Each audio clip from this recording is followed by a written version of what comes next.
What is going on, YouTube? It has been a while since I've updated you guys on the Reef tank. It looks completely different. It looks like a brand new setup. It looks like I just set it up, right? Well, I'm going to explain exactly what happened in this video, get you guys up to speed. It's going to be a real quick video, and we'll have updates on it in the future as it progresses. So essentially, a couple months ago, I started thinking about adding a sump to the 20-gallon tank. So I bought this stand, and I bought everything I needed to make a 10-gallon sump underneath this tank. I was going to build the sump with my dad. We built the sump. We used silicone. Rule number one, that's where we messed up. So we added silicone to the tank, to the sump. I wasn't aware of I should have researched silicone. It's just something I never really thought about or heard about. Like, I didn't know silicone was ammonia cured. All I knew is the silicone was supposed to be waterproof in 30 minutes, which it was. But unfortunately, what happened was it leaked ammonia into the water column and killed all my corals, all my fish. Everything died. So, at this point, I'm like, do I throw in the towel? What do I do? And I actually started taking the tank down. And then my dad had kind of talked me into, no, you love the hobby. It's a setback, but you love the hobby. Let's keep you into it, reset up the tank, whatever.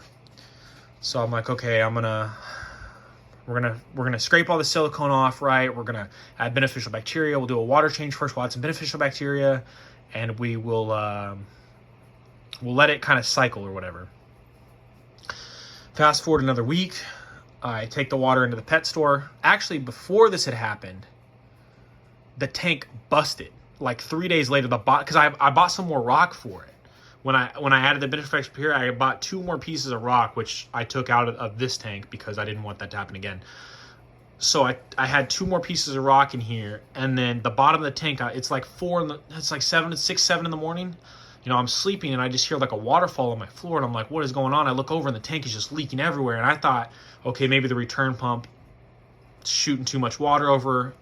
No, it was actually the bottom of the tank had busted. So now we're draining the entire tank. I'm saving the rock. I'm saving the sand. I'm trying to keep all the beneficial bacteria that I have because I don't want to restart this entire tank. And I do that. And at this point, I'm like, do I hang up the towel? At this point, I'm really, really upset. And my dad's like, no, just buy a new tank. Get it set back up. It's going to be all right. So I'm like, all right, this is the final straw. So I bought a new tank. This 20-gallon, Petco actually had this on sale. I got this for like $25 or something like that, like really, really cheap. It wasn't the dollar per gallon sale, but they had all their tanks like up to 40 gallons, I think like half off that day or something like that, or up to 30 gallons, something like that. So I buy this tank, and I tear the sump down. No, actually at this point, I had the sump still because I had scraped all the silicone off, whatever. So like a week later, I test my water. It's testing good on my end, so I take it to the fish store, get a second opinion. They're like, yeah, your water's good. So I got 2 Da Vinci clowns, a fire shrimp, the GSP, the mushroom, and I'm thinking everything's good. A couple hours later, my female Da Vinci clown is dead. My male Da Vinci clown is breathing super heavy. I'm like, maybe there's a parasite, whatever. I did a little freshwater dip, put him back in. He died a couple hours later. So now my heart's broke because the money is one. Now I'm upset about the money at this point, but at this point I'm also losing innocent fish's lives, which I don't like losing any of my animals. So I lost them. Then my wife's like, test the sump water and test your top water. Because I tested the top water first after everything died. The ammonia is still 0, so I'm really confused. And she said, just test the bottom water of the sump. I said, it's not going to matter. It's the same water pumping back and forth. She said, just do it. I said, whatever, I'll amuse her.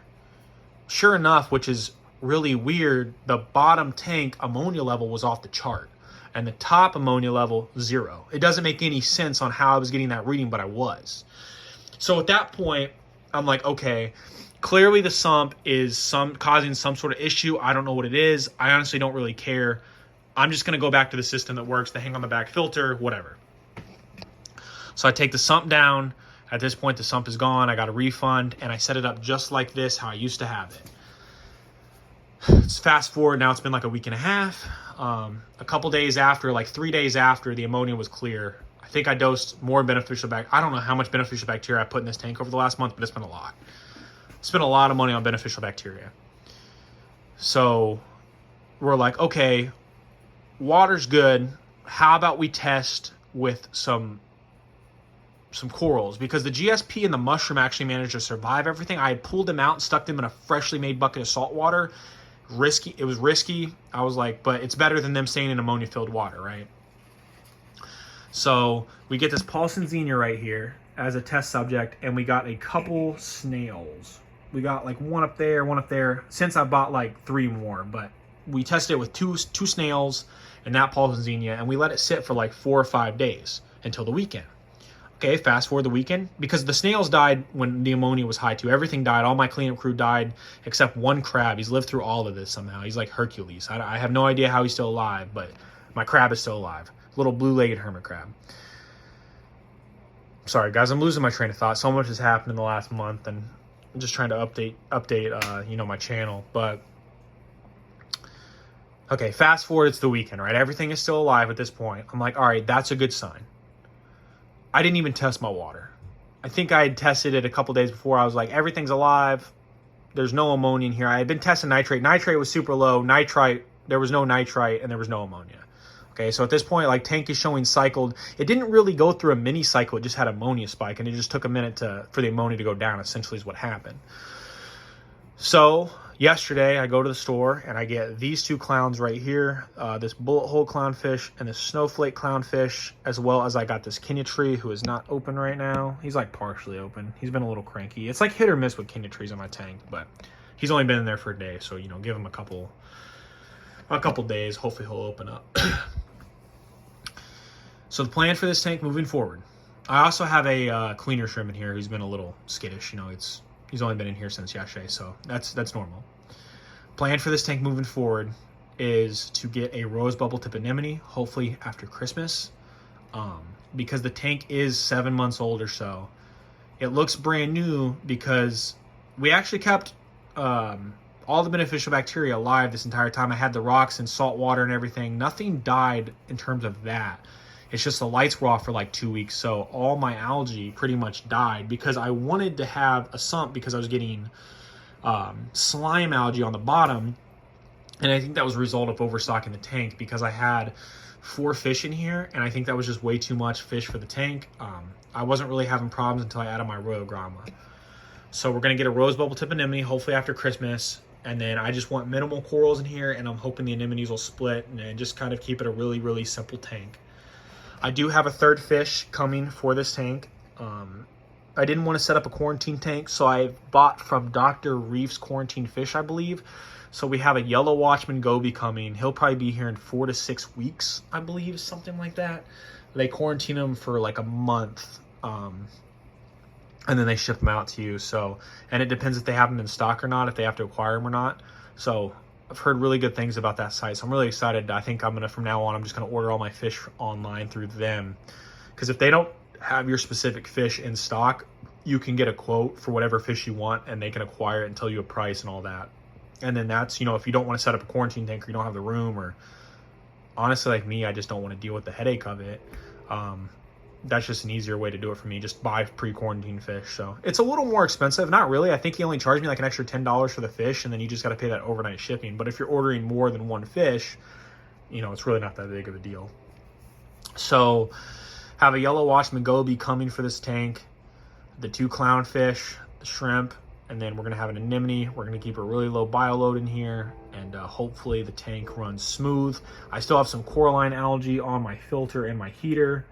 It was all over my heater, so I think when I put the filter back in the tank, it kind of has already spread to the filter, because that's been in here for like 2 weeks now. So getting coralline all over my filter, and then my heater's got coralline. It's going to grow on the pumps, and hopefully we'll get some algae and stuff on the rocks here in the next couple months, because I hate the way it looks right now. It looks so brand new. I can't stand looking at it when it's just all white like this, but it'll get some good algae on it here soon, hopefully. So yeah, it's not the most happy video, but the tank is up and running again, and that's what matters. I'm still in the hobby. I'm glad I didn't give up. Glad I pushed through everything, and I'm excited to watch this tank grow. I'm excited the fact that I found a website to pre-quarantine fish, so that just makes me feel safer about the fish that I am buying for this tank. And I will keep you guys updated as we go along, when I get the yellow watchman, or when I get the rainbow bubble tip anemones in here, and we'll just watch this tank grow together, guys. Sorry it's a long video. I'm sure a lot of people clicked off this video in the first couple seconds. But if you did stay, I appreciate it. Have a good rest of your day, guys.